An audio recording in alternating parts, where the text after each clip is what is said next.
Hoje a gente vai falar então sobre a parte morfológica, né, que a gente falou bem rapidinho ontem, mas hoje a gente vai falar com maiores detalhes dessa parte morfológica dos coccídeos, né? Quem são os coccídeos, vocês lembram?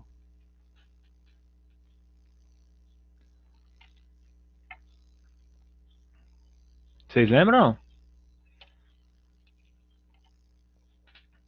Vocês não estão deixando ligado aí para ir embora não, né? Ah, se eu pego vocês de porrada. Ah, toxoplasma, himéria, quem mais? Que a gente falou também ontem. Vocês já esqueceram de ontem? Sarcocistes, né? Obrigado. Qual que é a característica de coccídeos, de maneira geral? Alguém lembra?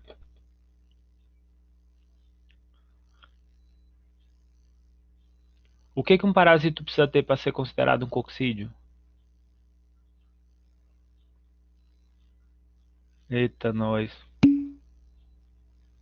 Reprodução sexuada onde, Laísa? É por aí. Reprodução sexuada no intestino do hospedeiro definitivo, exatamente, né?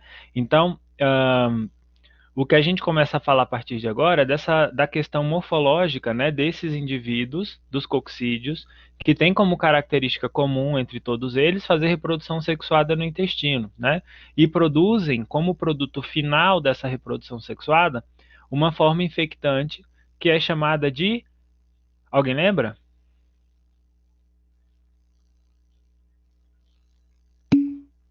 Oocistos, muito bem, tá? Então vamos começar a falar sobre eles, iniciando pela família Sarcocistidae, onde nós temos Toxoplasma gondii, né? Quem são os hospedeiros de Toxoplasma gondii? Vamos lá. Campanha, ligue sua câmera e seu microfone e fale com o professor, não deixe ele falando sozinho. Hashtag fale com o professor. Felídeos, eles atuam em qual parte do ciclo? Eles são hospedeiros definitivos ou intermediários? Hospedeiros definitivos. E os intermediários são quem?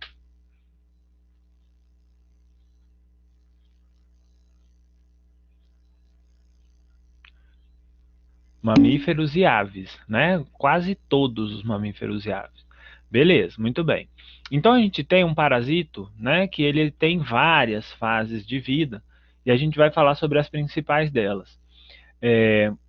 Primeiramente, falando especificamente do oocisto, né? Esses oocistos, só relembrando, no caso de toxoplasma, eles são eliminados não esporulados, com as fezes do gato. Isso é importante do ponto de vista epidemiológico, porque as fezes precisam ficar no ambiente por um tempo, né? Para que seja amadurecido esse oocisto e a partir daí ele se torne infectante, né? Ele tem uma parede bastante espessa, né? É uma parede dupla. Ele é eliminado dessa forma aqui, ó. Essa é a forma não esporulada. A gente olha, tem uma massa celular dentro da parede e que não apresenta... Ah, eu consigo aumentar, né? Desculpa aí. É, uma massa celular aqui dentro, né? Onde a gente não consegue ter diferenciação de nenhuma estrutura. E quando acontece o processo de esporulação, a gente tem um parasito com essa característica aqui. Então, é um oocisto, ele geralmente tende a ser mais arredondado, né? E dentro a gente consegue ver duas estruturas grandes, que são os esporocistos. Então, um oocisto de Toxoplasma gondii apresenta dois esporocistos que estão dentro de uma membrana espessa, tá? Que protege ele e ele sai geralmente nas fezes nessa forma não esporulada. Quando eu olho numa microscopia eletrônica de varredura ou algum outro esquema que me dê, né, um melhor aumento, eu consigo ver dentro desses esporocistos, né? Então aqui, ó, tem o oocisto grandão, os dois esporocistos, né? E dentro de cada esporocisto a gente tem os esporozoítos. 4 esporozoítos em cada esporocisto, dando um total de 8 esporozoítos. Então aqui eu tenho, ó, um esporozoíto, 2, 3, 4. Basicamente, o que a gente vê melhor aqui é o núcleo desses esporozoítos, né? Aqui também eu consigo ver, né? Já um pouco melhor, maiores, mais desenvolvidos. 1, 2, aqui tem outro se formando, 4, né? 1, 2, 3, 4. Então, um total de 8 esporozoítos aí dentro, dividido em 2 esporocistos, com 4 esporozoítos cada um, tá? Então, essa é a característica, né, ou é o tipo celular que a gente vai ver nas fezes, e imediatamente após a eliminação, eles são não esporulados, e depois de eliminados, né, depois de dias, horas ou dias no ambiente, eles se tornam dessa forma aqui esporulados, tá? Os oocistos de sarcocistes, eles são muito semelhantes a esses de toxoplasma. Eles vão ter algumas características que diferenciam, sobretudo na estrutura do oocisto, né? E na forma com que ele é eliminado do hospedeiro, tá? A gente vai ver daqui a pouco. Conseguiram visualizar o que eu mostrei aqui no oocisto? Tem alguma coisa que vocês não entenderam?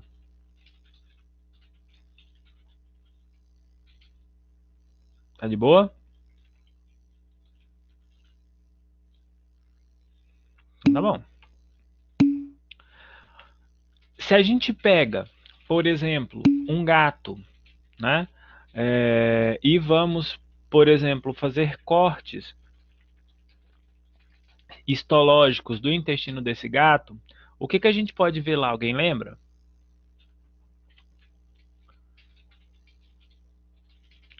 Como que é o nome disso aqui? Alguém lembra? Não. Esse povo, vocês estão aí, gente? Vocês estão dormindo? O que está acontecendo? Vocês estão tão caladinhos? Acredito. Olha só. Vocês estão. O que foi? Desabafa. O que está acontecendo? O que está passando no coraçãozinho de vocês? Bom, se vocês não conseguirem enxergar as coisas, vocês me avisam, gente, que eu volto. Olha só. Quando a gente faz um corte histológico de intestino, né, principalmente de junilho, no gato, né, no hospedeiro definitivo, só para vocês entenderem, isso daqui é uma vilosidade intestinal, tá? Ó, aqui é uma vilosidade e aqui é outra, tá? E nessas vilosidades, elas são cobertas por células que são chamadas de enterócitos, né? E dentro desses enterócitos, que são as células epiteliais, né, que recobrem o lume intestinal, a gente consegue ver estruturas aqui, ó, nessas pontas dessas setas, que começam, né, que estão começando a se multiplicar nesse lume intestinal, né, nessas células epiteliais. E se eu pego um lugarzinho desse, né, vou pegar esse pedacinho aqui onde tem essa seta e aumentar, a gente consegue ver mais ou menos isso, né? Isso é um esquizonte ou um meronte, tá? O que é um esquizonte? Alguém lembra? O que é um esquizonte ou meronte? Hã?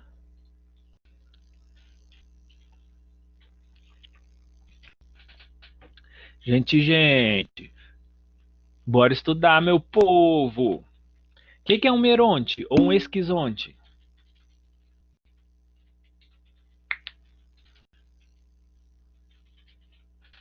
É uma estrutura que acontece durante um estágio de vida que é chamado de merogonia ou esquizogonia.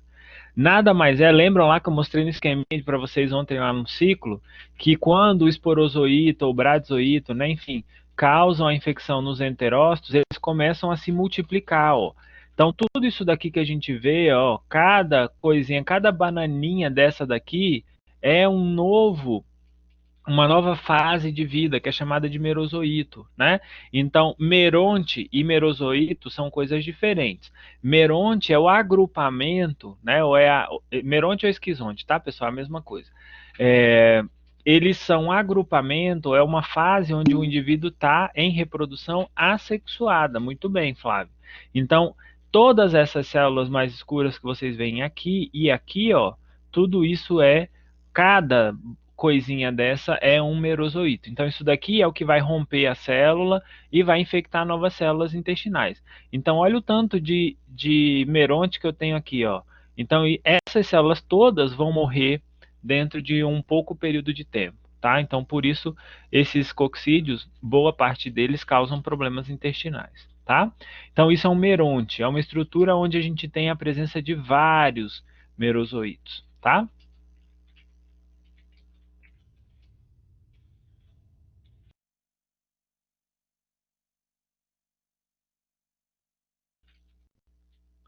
Tava espirrando aqui, gente.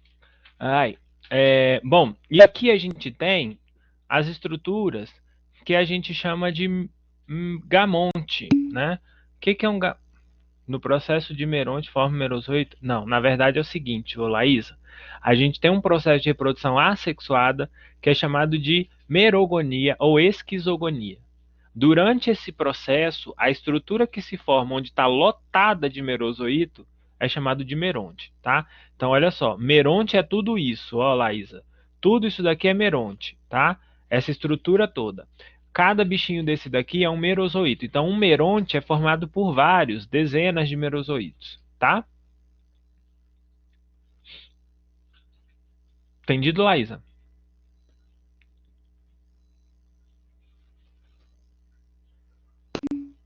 Beleza.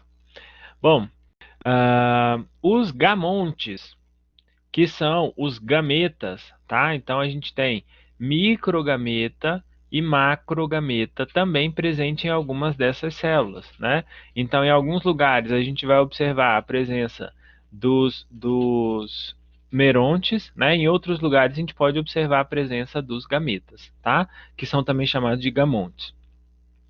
Normalmente, quando a gente compara macrogameta com microgameta, a principal diferença está na coloração, né? Conseguem ver, primeiro, o macrogameta ele é bem maior do que o microgameta, tá? A estrutura que é formada dentro da célula é muito maior.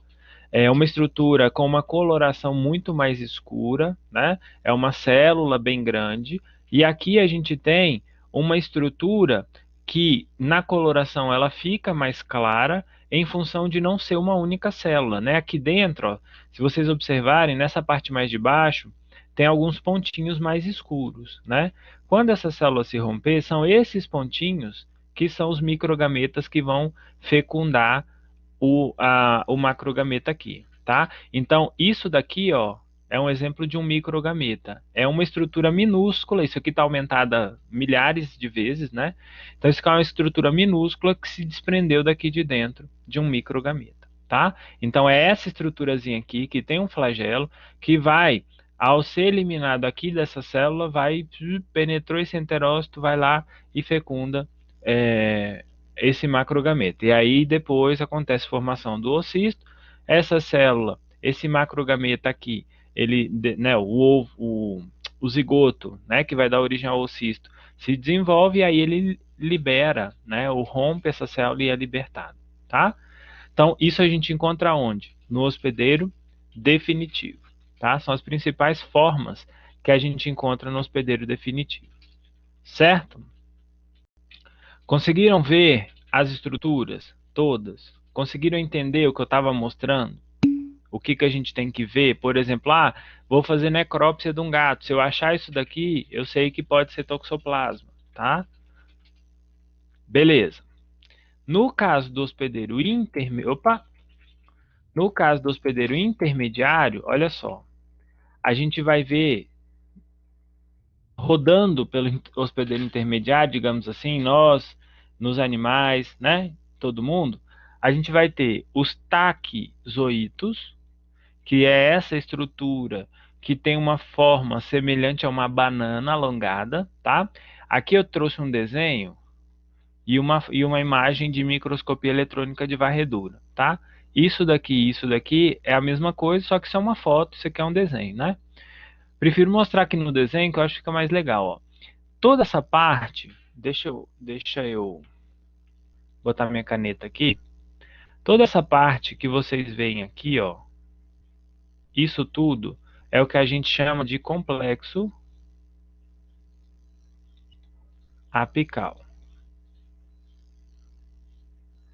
O complexo apical é formado por essas estruturas, conoide, micronemihópteras, que são estruturas secretórias, tá? E que servem também para motilidade, que isso favorece o parasito, né, nesse caso o taquizoito, a perfurar e penetrar em uma célula e assim conseguir se instalar ou migrar pelo organismo, tá? Então, quando eu olho o parasito, essa estrutura eu não vejo no microscópio óptico convencional, tá? Isso só é observado em microscopia eletrônica. Mas o que a gente vê normalmente no microscópio óptico é essa estrutura bem grande que é roxinha, ó.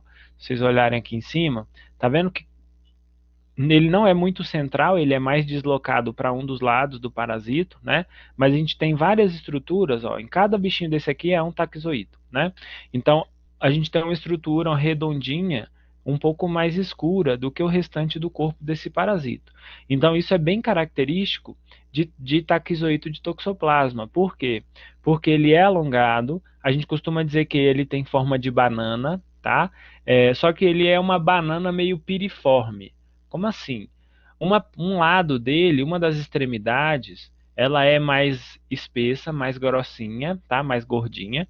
E a porção anterior, ela é mais fininha, que é onde a gente tem o complexo apical aqui na frente, tá? Então, geralmente a gente vai perceber isso para alguns taxoides, é óbvio, dependendo de como ele está montado na lâmina, né? Mas a gente consegue ver essa característica, né? Onde eu tenho, ó, aqui um indivíduo onde tem a parte anterior mais fininha, o núcleo ele geralmente está mais voltado para a parte de trás, como está aqui nesse exemplo, né? E a parte de trás um pouco mais gordinha do que a outra, tá? Então, isso eu encontro aonde? É um lugar, é um local é um parasito que eu encontro dentro de células ou também posso encontrar esse parasito em fluidos, e geralmente é onde a gente encontra, né? Se multiplicam rapidamente, mas geralmente eles são encontrados, né, nessa fase onde o parasito quer se expandir, né? Quer se multiplicar. É uma fase que ainda está vegetativa, né? Ele não dura no ambiente nem nada, né? Então isso é uma coisa também muito importante, tá? E a gente tem a outra estrutura, né? Então, quando esse parasito começa a perfurar alguns tecidos, né? Ele vai parar, por exemplo, no músculo, em tecido cerebral, por exemplo, ele vai dar origem a isso daqui, ó, que são cistos contendo bradizoítos, tá? Esses bradizoítos, então quer dizer, o taquizoíto, sempre que ele chega no músculo, ele começa a fazer uma alteração, né, morfológica, mas principalmente fisiológica, e ele começa a se multiplicar dentro desse tecido, fazendo com que seja formada ao seu redor uma cápsula, tá, que muitas vezes pode se tornar uma cápsula bem fibrosa, tá, que vai levar a uma proteção dessas formações celulares que podem fazer com que esse parasito permaneça viável por muitos anos, tá? Geralmente, quando a gente tem esse tipo de tecido, ó, a gente geralmente, além de ver, né, obviamente, essa bolinha com um monte de pontinho escuro dentro, né, a gente também vê ao redor, então isso daqui é um tecido nervoso, tá?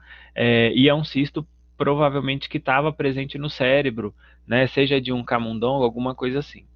Esse outro daqui, ó, se a gente reparar, tá vendo que a célula ela é bem compridona, né? Ela é alongada. Isso daqui é um cisto de musculatura, tá? Então pode acontecer também, apesar de que quando a gente estuda, né, esses cistos todos, muitos deles permanecem ou têm um tropismo importante pelo tecido cerebral, tá? Então no tecido cerebral, cistos bem redondinhos. No caso do... Oi, alguém ia perguntar alguma coisa? Não? No caso do músculo, a gente pode ver esse tecido, né, um pouco mais alongado, tá? Tudo bem, pessoal? Sobre essa morfologia de Toxoplasma gondii?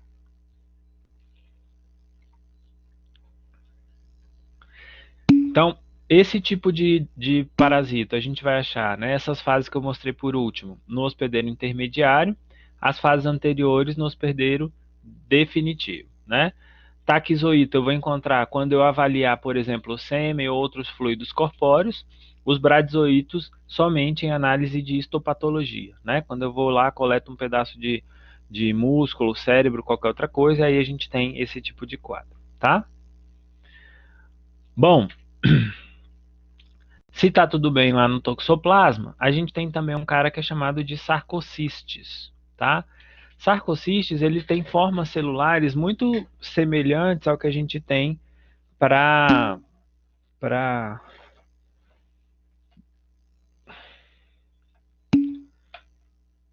Sim, sim. É bem facinho desenhar isso, Flávio. Bem facinho, de boa. Tá? Desenha essas fases todas que a gente está vendo aqui, tá, pessoal? No caso de sarcocistes, a gente vai ver aqui o oocisto e o cisto, né? Pois é, eu vi só depois que eu já tinha postado. Eu fiz ele esse semestre, né? Mexi nele, mas na hora de digitar, eu não sei o que deu na minha cabeça, não. Semestre passado eu nem dei parasita. Mas não tem problema não. Eu vi que tava 2020/1, aí eu nem quis mudar porque tinha gente que já tinha imprimido e tal, mas não muda nada não, tá? Bom, então, no caso aqui, a gente tem, primeiro, o oocisto, né? Qual que é a principal diferença que a gente vê do oocisto de Sarcocistes para Toxoplasma? Olhando essa foto, comparando com a outra que vocês viram agora há pouco, o que vocês me diriam? Qual que é a principal diferença?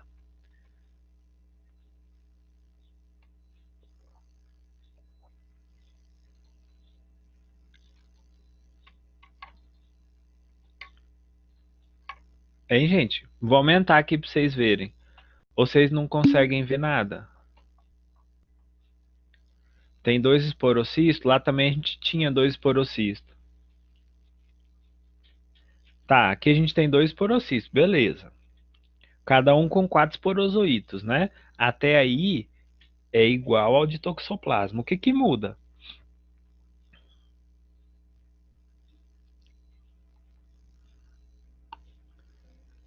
Eita, nós. A forma? Discorra mais sobre o assunto. Essas bolinhas? Ah, primeiro, ele já sai esporulado.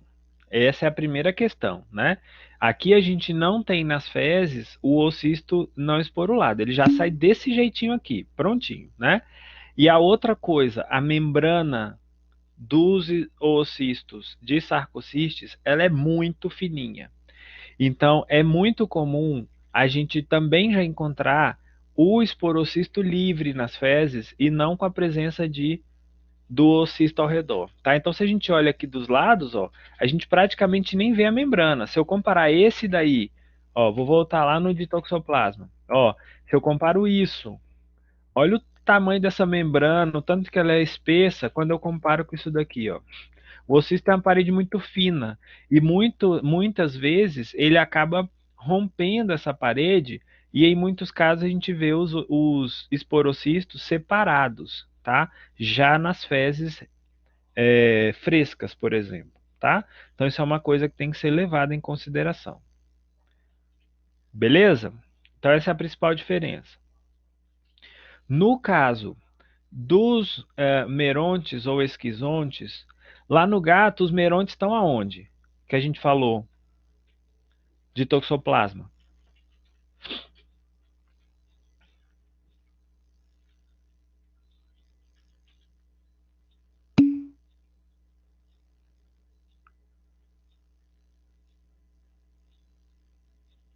No intestino, né?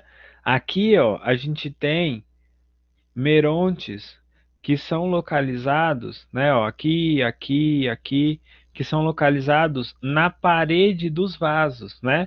Lembram que nesse caso aqui, a merogonia ou esquizogonia, elas acontecem onde? No hospedeiro intermediário, nas células endoteliais, né?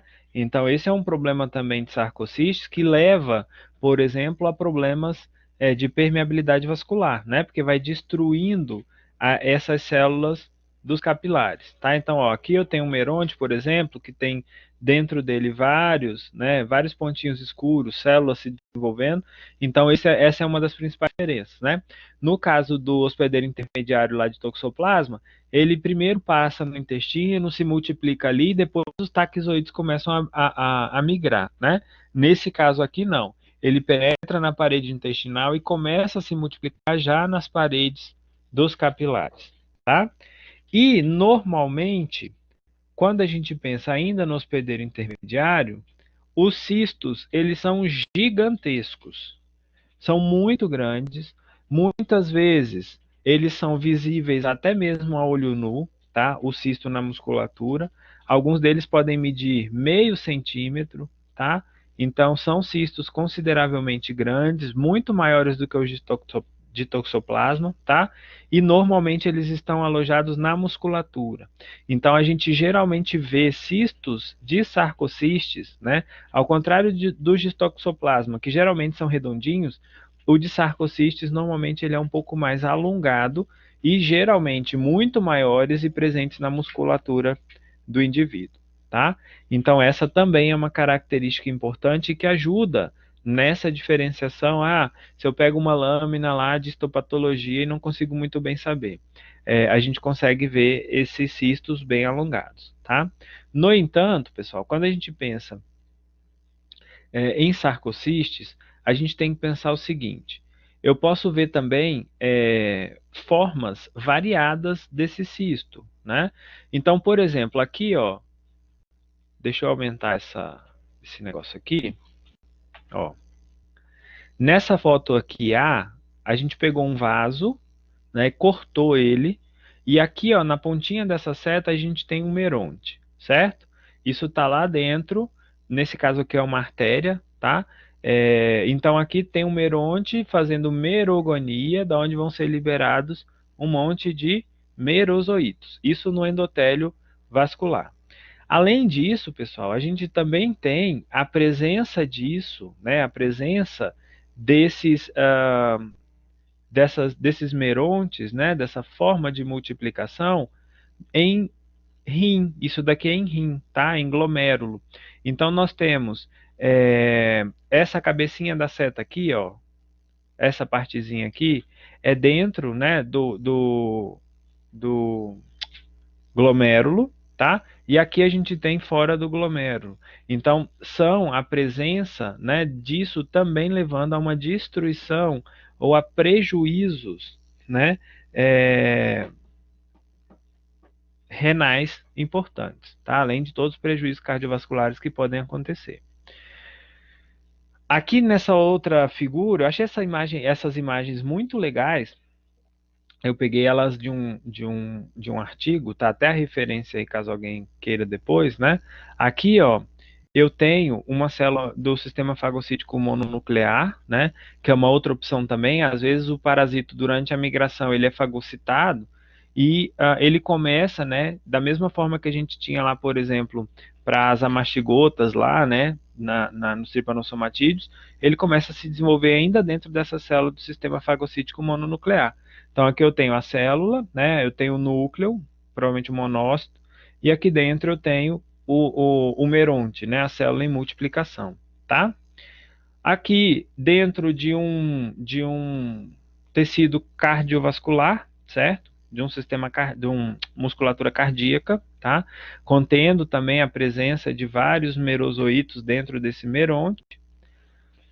Isso daqui já é na musculatura, tá? É um exemplo de uma foto de musculatura esquelética, tá?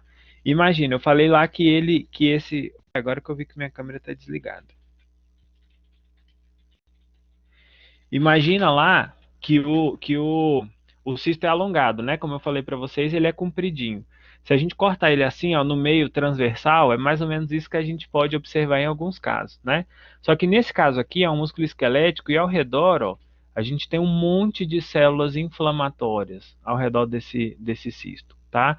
Então a gente pode observar isso em alguns casos, o tecido nervoso, o sistema imune tentando destruir isso, né, tentando destruir esse cisto sem muito sucesso, porque essa cápsula aqui espessa ao redor dessa lesão, né, desse cisto, acaba protegendo ele tanto quanto os medicamentos, quanto contra o próprio sistema imune do indivíduo, tá?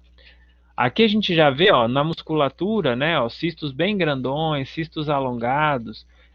Aqui a gente já não vê infiltrado inflamatório, talvez já seja um cisto um pouco mais antigo, né, enfim. Então a gente tem essa característica bonitinha aqui também, né? Essa imagem aqui, geralmente é o que a gente mais vê relacionado com cistos de sarcocistes, né? São cistos em musculatura, bem alongados, bem bonitinhos, tá? E aqui, por fim, ó, a gente tem aqui a formação no hospedeiro definitivo, né? Dos merontes, né? Os merontes aqui também, e aqui já a formação dos oocistos, né? Na verdade, aqui eu já tenho os esporocistos com aquela membrana do oocisto rompida, né? Foi o que eu falei para vocês. Muitas vezes a gente já tem, quando a gente olha, né, num exame de fezes, eu vejo não um oocisto com dois esporocistos, mas em muitos casos eu já vejo o esporocisto bem separadinho, tá? Então essa também é uma característica peculiar desse tipo de parasita, tá? Opa. Tudo bem, pessoal? Conseguiram ver ou não? Beleza. Por último, Eiméria. Eiméria também é um protozoário, um coccídeo, né? Apresenta na sua... Eu achei essa foto azul aqui muito linda. Ela apresenta na sua composição, né? A gente vai falar aqui só do esporocisto, que é o mais... perdão, do oocisto, que é o mais importante. Então, que é essa estrutura, que geralmente para a Eiméria tem uma cápsula relativamente grossa, espessa, tá? Ela é bem firme, muito mais do que de sarcocistes, né?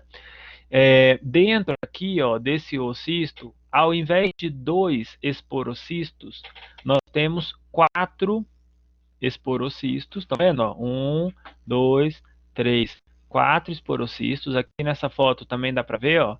1, 2, 3, 4, 1, 2, 3, 4, né?